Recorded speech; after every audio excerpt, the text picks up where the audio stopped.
The drunk started cursing again. Mr. Brady yanked on the man's arm. "None of that now," he said. "This here's a God-fearing place full of women and young children.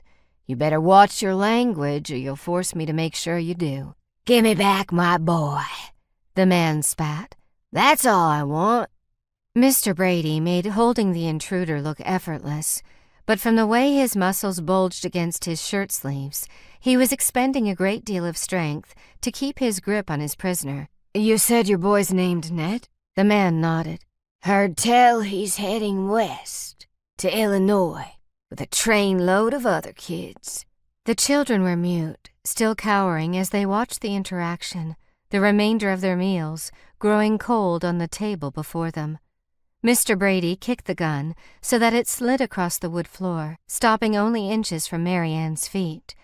He didn't need to say anything for her to realize he meant for her to pick it up and make sure the drunk didn't get his hands on it again.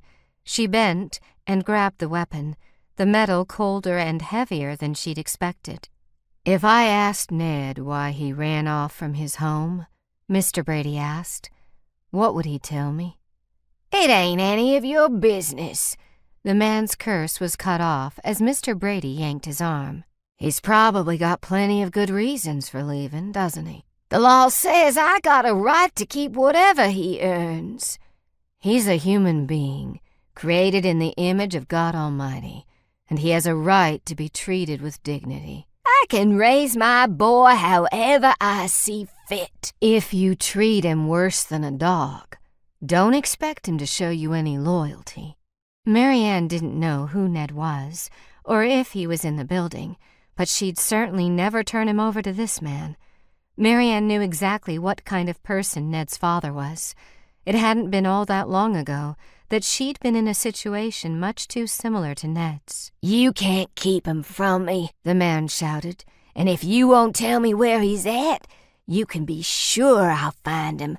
I always do." "You don't want him to end up like you, do you? A violent drunk?" The man started to speak, but couldn't seem to find the words. "Don't you want him to have a better life?" Mr. Brady persisted. Marianne willed the man to answer with a resounding yes, but she wasn't surprised when he cursed Mr. Brady and at the same moment lashed out, flailing with his legs and twisting to free himself. Mr. Brady wrestled with the intruder for several moments before renewing his grip. This time he thrust the man forward toward the building entrance. One of the boys opened the door and held it wide. Only when Mr. Brady was in the doorframe did Marianne notice the blood seeping through his sleeve. The bright crimson covered the back of his upper arm so that the sleeve stuck to his skin. Marianne sucked in a breath. "Mr. Brady?" He shot her a hard glance over his shoulder, one taut with warning. She bit back her words, but once the door closed behind him, she sprang into action. "We need to send someone for the doctor. Mr. Brady's been shot."